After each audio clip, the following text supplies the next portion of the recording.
Sugeng dalu. Assalamualaikum warahmatullahi wabarakatuh, Bu Kesi. Waalaikumsalam warahmatullahi wabarakatuh, Pak Dalang. Sugeng dalu ugi. Ah, nggih. Babar pisan mboten ndhugamana nggih, Bu.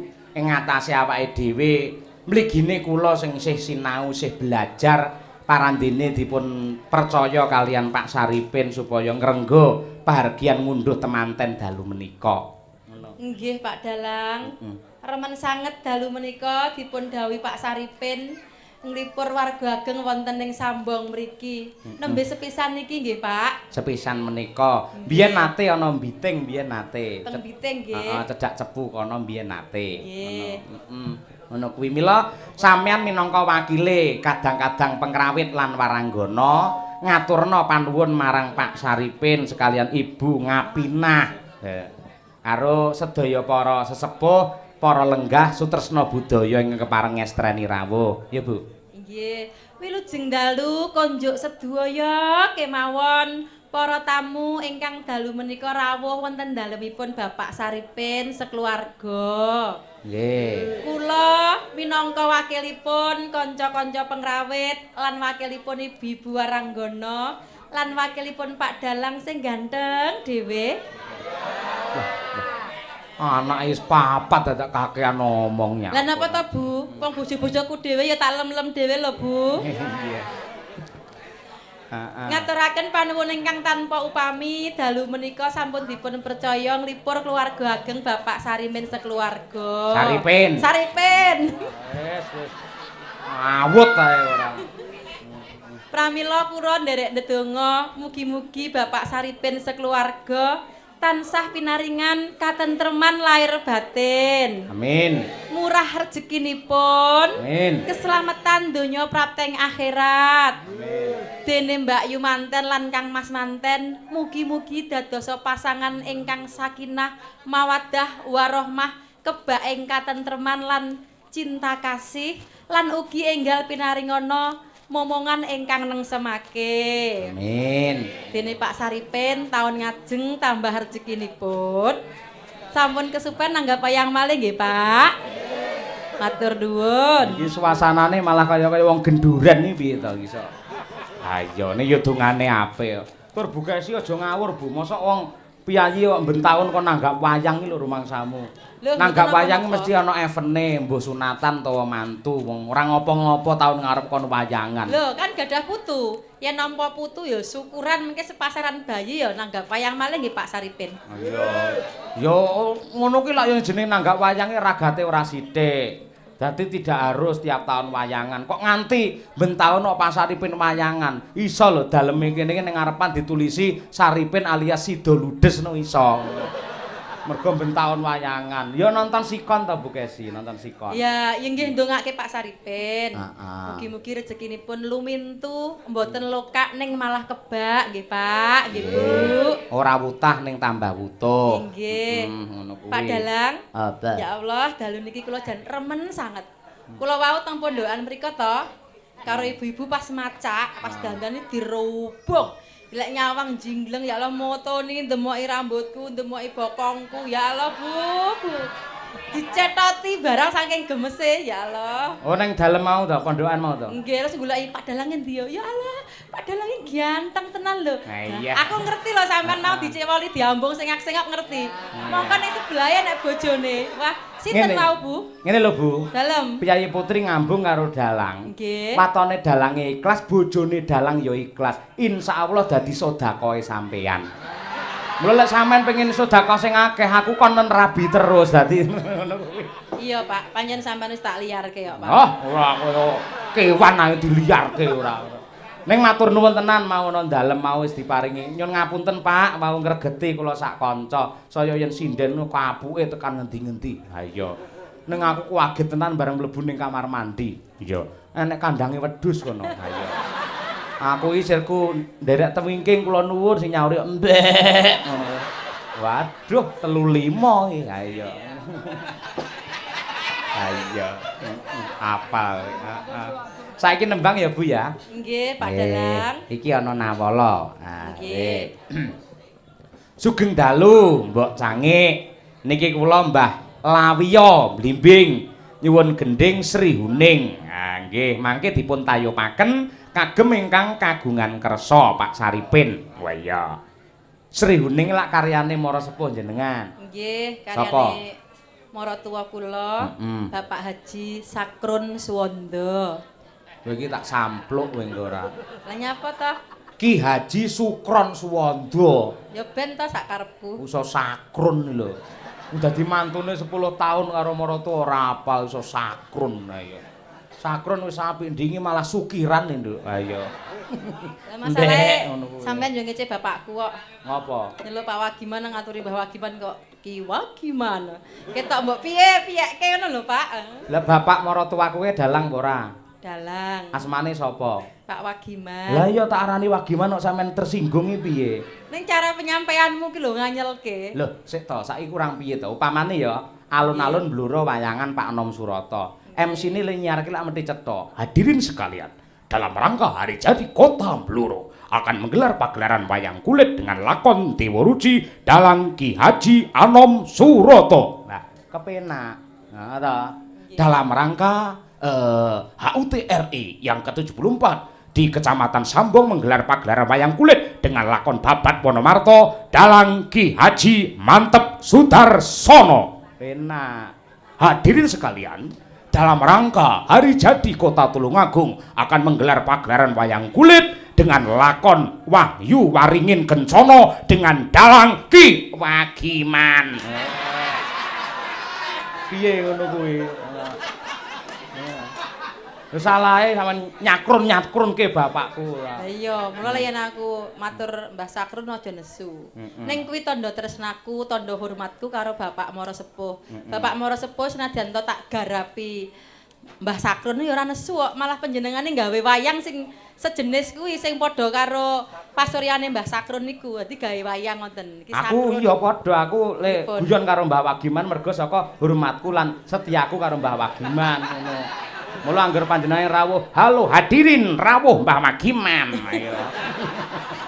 Ya Allah, ya Allah. Ayo, nembang Bu, ya. Nggih. Nah, dibawani sik Asmarandana. Ya. Putri kang sulestyeng warni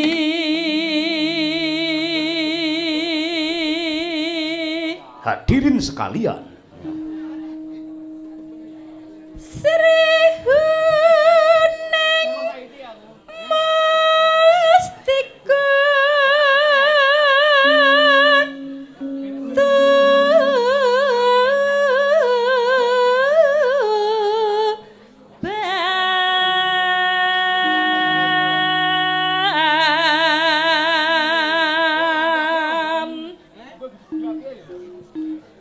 labuh tresna prapteng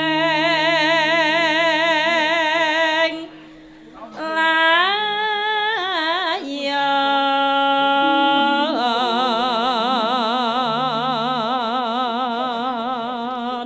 ora kok peh bojo kuwi tak lem ki ora ning aku ngaturake apa anane, Mak. Piye? Nganti saiki wiwit biyen nganti ripalungguhan iki Bukesi suarane ora wah, ora gingsir, tetep ungkul kaya ngono, gandem kaya ngono, dasare ya banter tenan. Ngono kuwi ya perkara swara kuwi lho Nduk, aku biyen nganti edan kepayang karo Bukesi mergo suarane. Iya to. Angger saya nembang srepek pelok barang ngono terus nyinden Bukesi. Wah, ning rasa iso mak ces ngono. Ha iya. Dasare ya dosen, suarane apik, kondang, ayu lahir batine. Wis, yen kaya ngene arep golek sing kaya apa? Ha iya. Mula ya Nadianto nuwun sewu sok-sok angger dalang ki lekas kondang, lekas laris, ngene racake ora kuat godha, kegodha karo ayune wong wedok liya. Ning lek tumrape aku nganti biyen nganti saiki ora ana tresnaku sing owah sing gingsir, tetep marang bojoku sing tak tresnani ya kuwi Sukesi Rahayu. Alhamdulillah. Ya Allah, atiku bangga, Pak. Bahagia tenan aku. Bangga bahagia. Ya, tenan kejujuranmu, Pak. tak seksekke karo warga masyarakat Sambong. Panjenengan Pak Bu mireng piyambak to yen bojo kula bakal setia sehidup semati kalih kula ngantos kukuting jaman. Ning titenono biasane Pak godho kuwi ora kurang. Anggene golek wong sing wis posisine munggah. Adate godane ana telung perkara, harta, tahta, wanita. Yen harta kalih tahta bojo kula tak kira pun mboten kengguh Pak, Bu. Ning wanita niki lho sing sok angel dikendhalekne kalih dhek niku. Sebab kula pun ngenangi ping 3. Iya. Ora isu ngono kuwi. Ora janjane ora Bu Kesi. Tak jaluk sampean aja gampang cemburu karo aku, tenang. Ya, biasa. Wong nyatane wis omah-omah ya wis 10 tahun, anake ya wis 4. Terus ya nyawang bapakku, aku bibit bobote nyatane ya keturunane Mbah Sukron, kejaba dalang kaya mantan lurah, terus ya kae mubalek. Nah, terus ya sampean iso apal to karo watak wantu lagak lagianku lak ya apal. Buktine, kapan to aku njaraki wong wedok liya yen enek sampean? Ra tau Bu, yakin. Demi Allah. Ayo. Ya Allah. Wong lanang. Wong lanang. Ayo. Yo. Tak prangkum bajane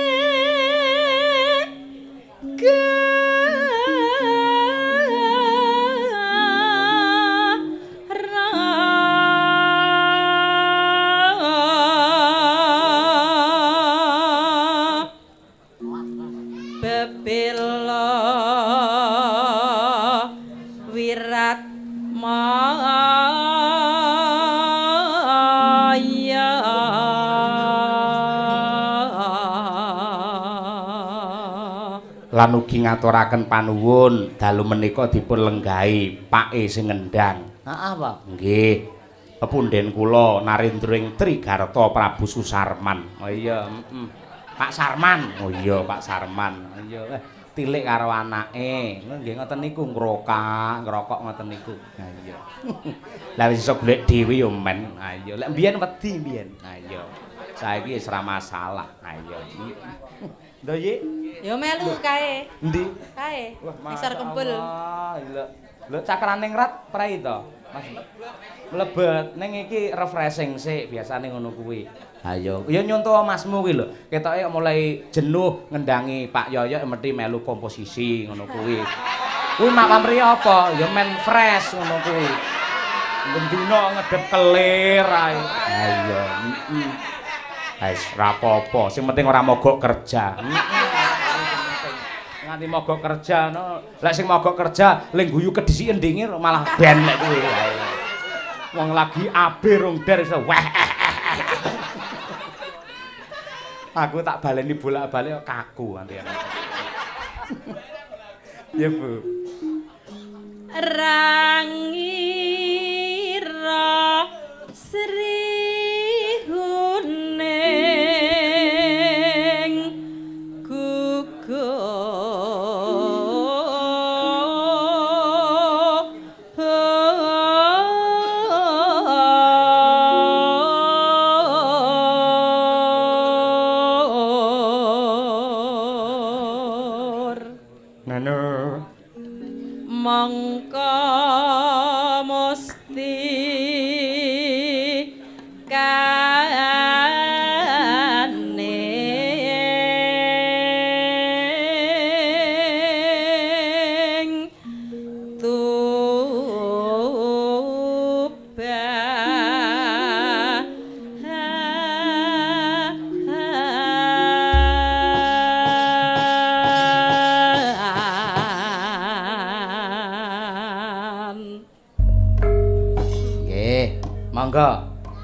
Sri Huning. Ya, Sri Huning mesti kakuben laku tresna wen sapaya pati marang Raden Wiratwa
kalepatan nyuwun pangapunten Pak Dalang. Heeh, ning tak weling sampean ora perlu nggih. Ayo yo, ora perlu. Kuwatir lek di streaming karo murid-muridmu iso mlebu kelas do. Ayo yo, ngono malah. Apa itu kan variasi to Pak Dalang. Jadi lagu menika menyesuaikan karakteripun. Oh iya. Menawi tayub, kita niku harus bisa menyesuaikan situasi dan kondisi. Lagunipun tayub, suasanane sigrak, giyak, selama masih dalam koridor aturan tata susila ndak apa-apa. Nggih to, Pak? Bu. Nggih.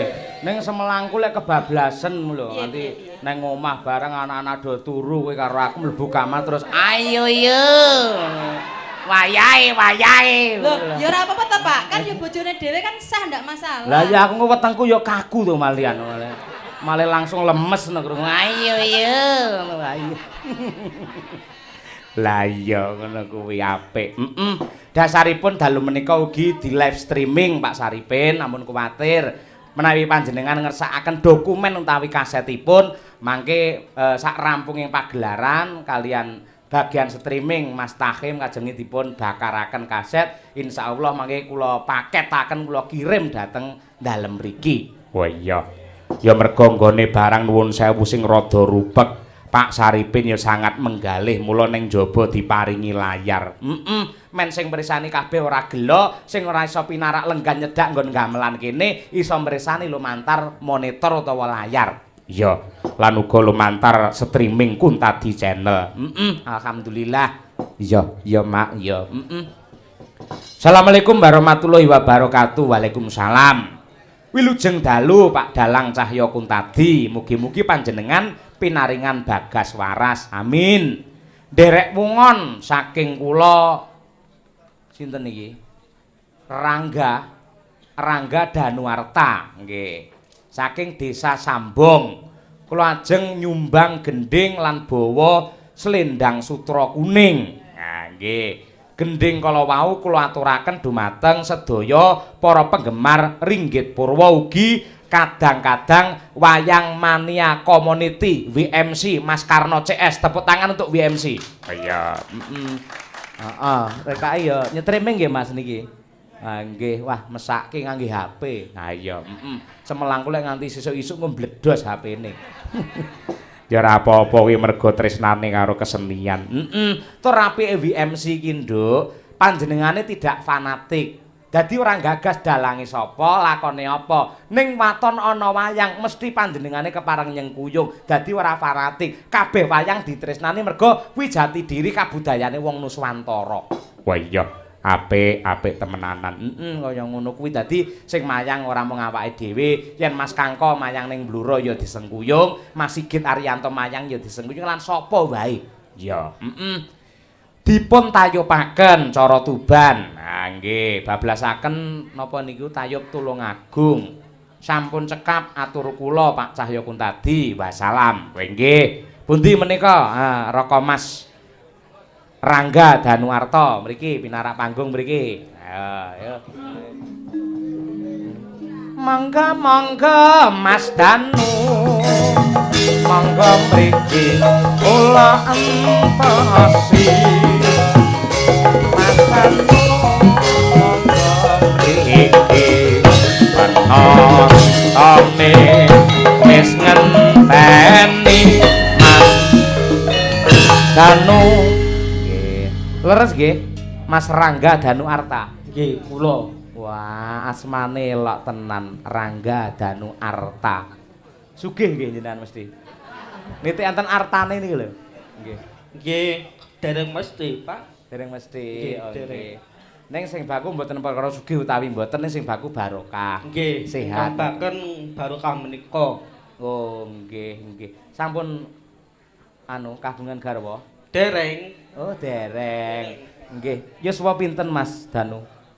Yuswanipun kula 16 warsa. Waduh, 16 warsa. Angkane 1 karo 6 yen dijumlah dadi 7, mugi-mugi panjenengan pikantuk pitulungane Gusti Allah. Amin, Allahumma amin. Heeh, nggih. Angka 6 karo 1 dadine 7, muga-muga sampean kesempatan apa dadi tujuane. Nggih, amin. Amin. Mosok amin tok ora nyawer dalang apa piye ngono. Mboten guyon Mas. Nggih. Nggih, badhe nembang anu nggih. Slendang Sutra Kuning. Nggih. Aku niki ajeng ibu kemawon mangke kang nembang nggih Mbak niki kemawon. Mbak niki sinten? Kok mboten ngertos kula. Oh, nggih, mangke kula kenalke, tak kenal mangka tak sayang, ngoten nggih. Menika waranggana ingkang nembe naik daun nggih. Dados kaya uler nika lho ngono. Gateli kaya nggih. Mbak Uun Febriandari sarjana seni kok seni. Sarjana seni saking Madiun. Langsung dijajari mawon Mbak Uun. Ayo ngono. Duduk, duduk. Tuk tuk tuk.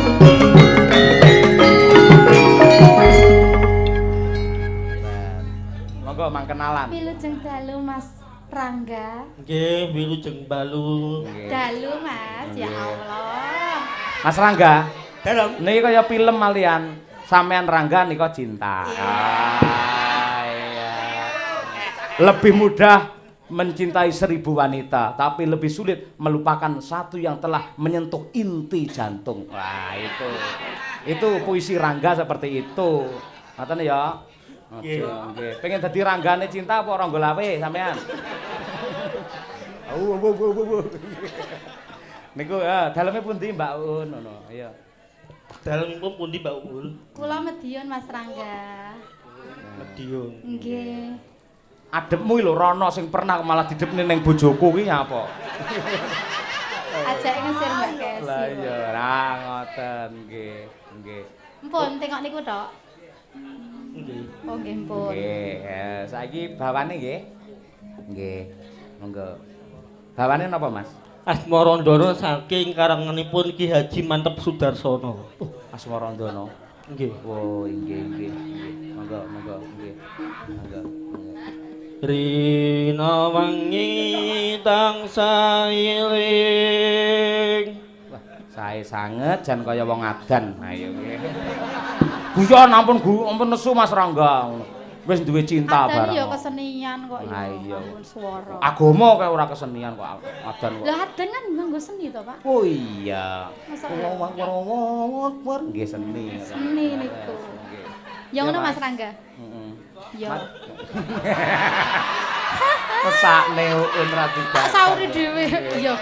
Mas nika lho mangan respon to. Aku sing Heeh. Aki-aki ya ya. Ayo Mas. Monggo. Adoni mas lendang sutra Tinimbang astane ingkang kering menika nganggur dinggih ngungkrum. Nah, aduh nih Mas Lendang Sutra ngungkrum ngono kuwi. Aja sedakep ae kaya wong keluwen ndakan ayo. kanyeben Pak. Hah? Kanyeben. Kanyeben? Nggih. Oh nggih, kanyeben. Kanyeben. Ayo nggih. Nenenano. Ayo. Tansah dadi impan wae. Uwi. Apik. Sakniki anu, napa niku njajal apa kuwi jengkeng? Nano jengkeng. Jengkeng ngeten lho Mas. Ngeten lho. Ngeten. Nika lho. Nah, ngeten iki jengkeng iki. Nano. Ngoten ndak. Aku ora katokan nih ombo-ombo iki.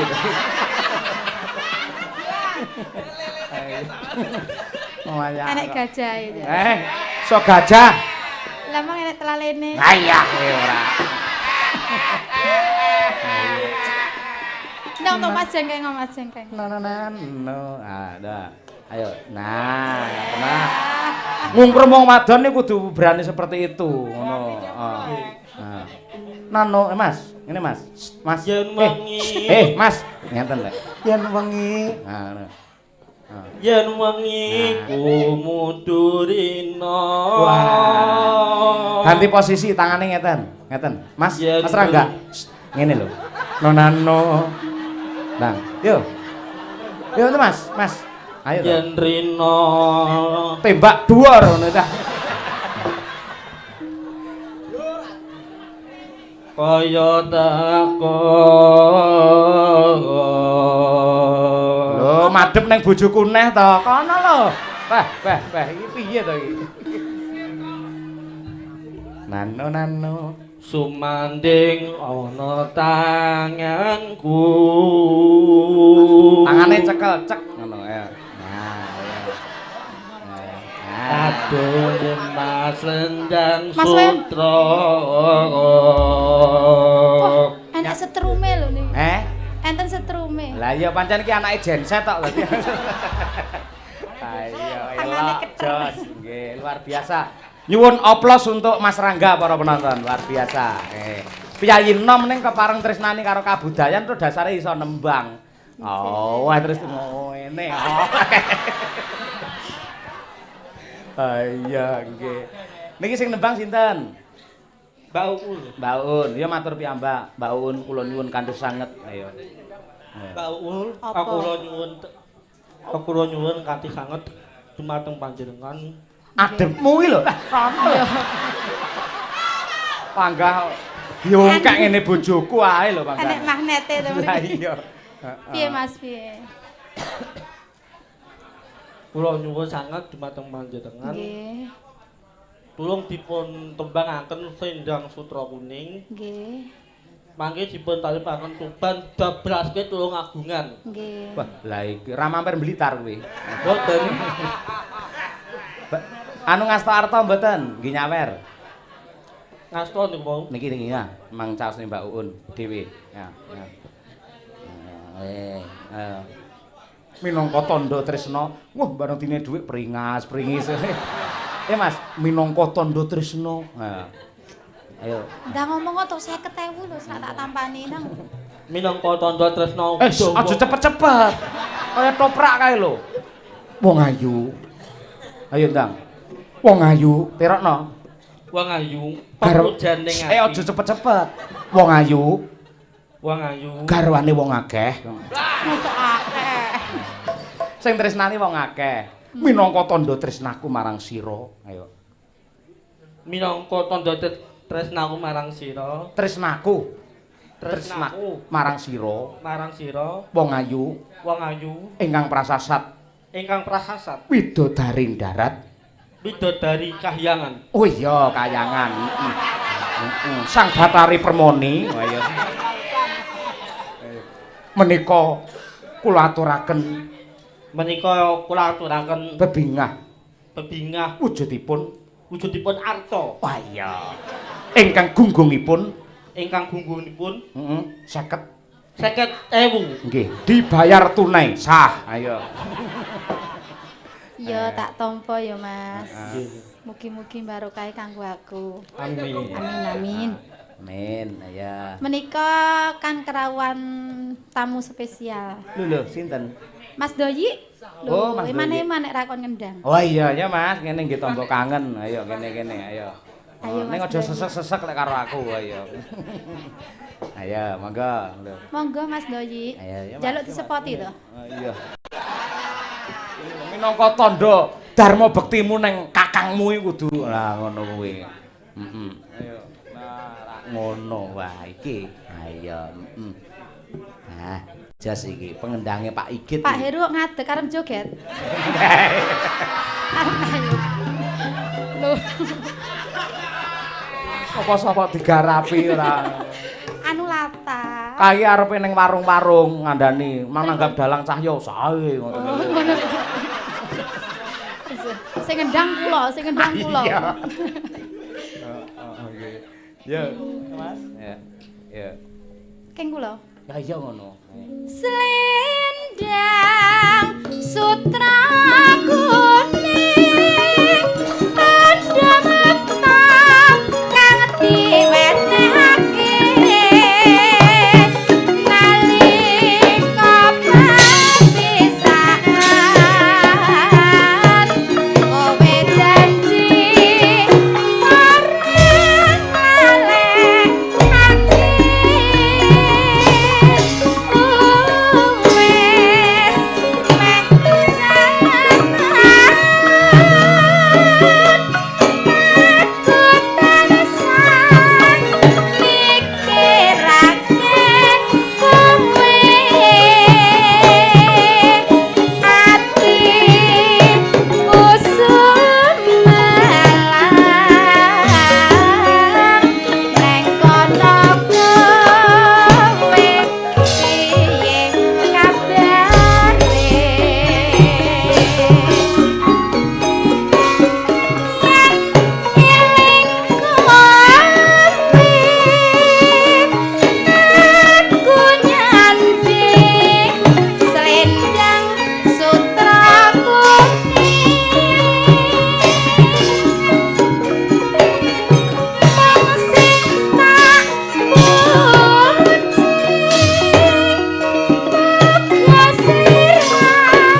Ayo Mas Rangga.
Seger temenanan Mas. Ya iya. Salaman kalih Bu Kesirin. Hai. Iya.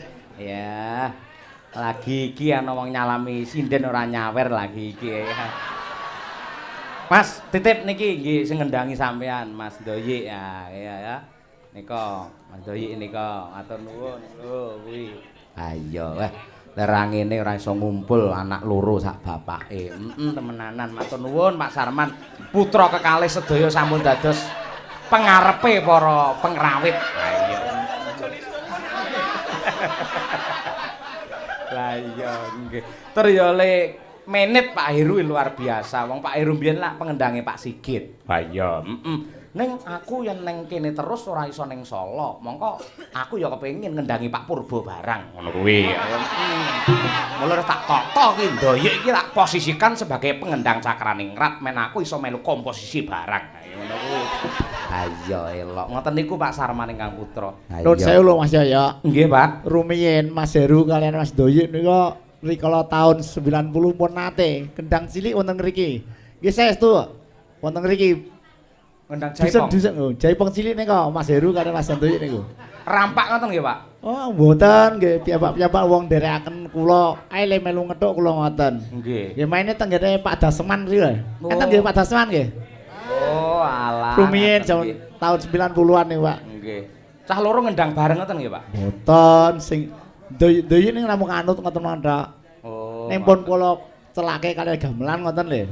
Oh. Kesanipun kenal ngoten ya, Pak. Nggih, wis luar biasa. Lah penggalih panjenengan, Pak, kagungan putra hebat-hebat ngoten pripun Pak Sarman? Terus pundi? Penggalih panjenengan pripun kagungan Kalau nek putra? kula biasa mawon, Mas ya. Wah, iya. Biasa mawon Doyik nang burine karo. Ya iya. Matur nuwun menika Ingkang Putra Pak Heru niku le ngendangi kula wiwit kula SMA ngantos sepriki malah nganti kapan wae sak kukuting jaman insyaallah menika anggenipun paseduluran kalih kula ngoten niku. Sing jenenge dulur iku ora perlu akrab-akrab, yen kecedhaken malah iso sosok gesek. Nggih, mila kula urung karuan setahun pisan omongan karo Pak Heru niku dereng karuan. Ha iya, perkara kanca-kanca sing ngurusi Ibu Kesi pisan. Iya. Iya, matur nuwun ya karo ndongaake kancane dhewe Mas Joko sing dirawat ana ing Rumah Sakit Paru Kartosuro enggal pinaringan sehat. Kanca-kanca kuwi yen longgar gentenan tilik mrana nggih spirit nggih semangat. Ya. Yo, saiki ngaturake Mbak Tuti, Tri Hastuti Retnawati karo Mbak Fitri ya Mbak, berdua Mbak. Kayak apa? Tak tang tak nonong. Ayo. Yuk.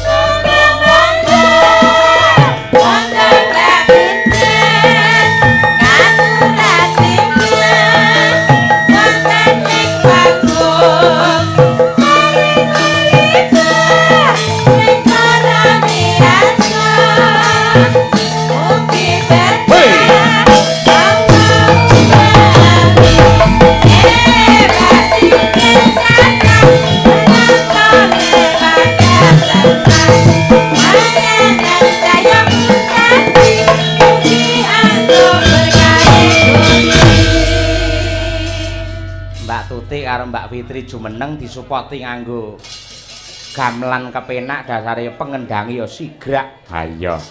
Elok iki Mas Watama Landak. Bareng sing wedok jumeneng terus mincuk nang ngono ngrokoke. Wah. Menika pendhita mubeng ning penonton, menika bojo kula menika. Selamat malam Mbak Tuti. Selamat malam. Nggih. Mbak Fitri sugeng dalu, Mbak. Nggih, sugeng dalu. Matur nuwun kepareng gabung kalian Madangkara nggih. Nggih. Nggih, kados mengkaten kawontenanipun nggih. Kanca-kanca mengkaten menika pancen tasih alit-alit menika. Mila nggih, sik lugu-lugu. Bocah-bocah. Heeh, bocah-bocah. Bocah napa, Mbak? Hah? Bocah napa? Ada deh. Ha nggih. Lho tapi kan tenan lho Madangkara ganteng-ganteng lho Mas. Oh, tenan. Nom-nom ganteng-ganteng. Piye to? Ngene iki sindane ya semangat. Pancen yo ganteng ora maidun ning sing tak kuwatirke lek guyu sak nggon-nggon kuwi lho. Lho, niku kan anu Mas, kajenge suasanane hangat. Oh iya. Yo, Nah, jantenan. ngaturake lagon lewung. Siap. Monggo diaturake. Non? Sik, napa? Napa niki? Kapilut. Oke, langsung saja podang kuning lek ngono. Yo, wis. Ngono wae podang kuning. Tanpa bawa yo. Mergo padha asmara danane. Ya, lajeng kemawon dangdut podang kuning. Diaturake Mbak Fitri dan Mbak Tuti. Monggo berpacu dalam melodi dados